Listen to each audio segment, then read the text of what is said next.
My dad converted the mill and he's left his mark.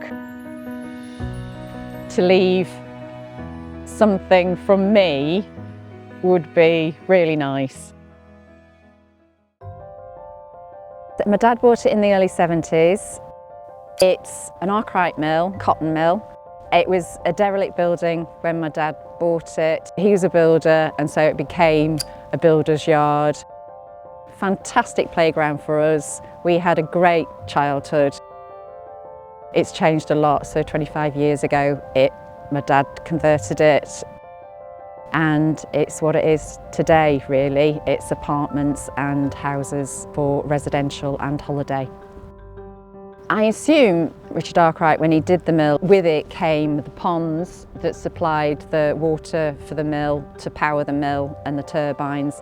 So there's various sections of land behind the mill and around the mill.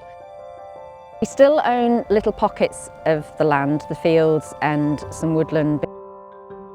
And now what it is for me is ultimately being extremely lazy and wanting the easiest way to manage it, but also the best way. Originally, I was wanting to find out whether Derbyshire Wildlife Trust would be interested in taking on the responsibility of the woodland area. Although they couldn't take on the responsibility of it, they were still very interested in trying to help find a solution. It was exploring different possibilities, what was right, and then they just sent in various professionals to find out whether the soil's right, whether they did everything. It was really, they just swooped in silently and did their stuff and came back with a plan. Species Survival Fund has been so important because it's given us the opportunity to work with so many landowners who we would have never have worked with before. So we've been working with Wendy at Forge House. It's just a fantastic location. So as a landscape, Forge House connects really nicely into a corridor, working with several other landowners across this sort of valley and a bit further on.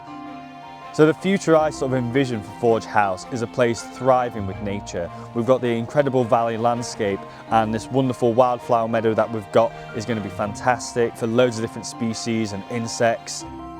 Hedgerows that we've planted are going to be fantastic and a really good replacement to the laurel that was around it. And restoring a lot of the woodland as well is going to be really good to bring out a lot of native trees.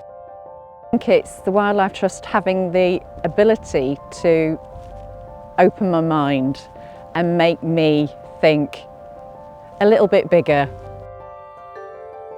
And what do I hope to see in the future? It coming back to life really, because it's been so, over the 50 years it has been used and abused, but it would just be nice to see some proper life back in to the land that's here and bringing wildlife back. We want the creatures back.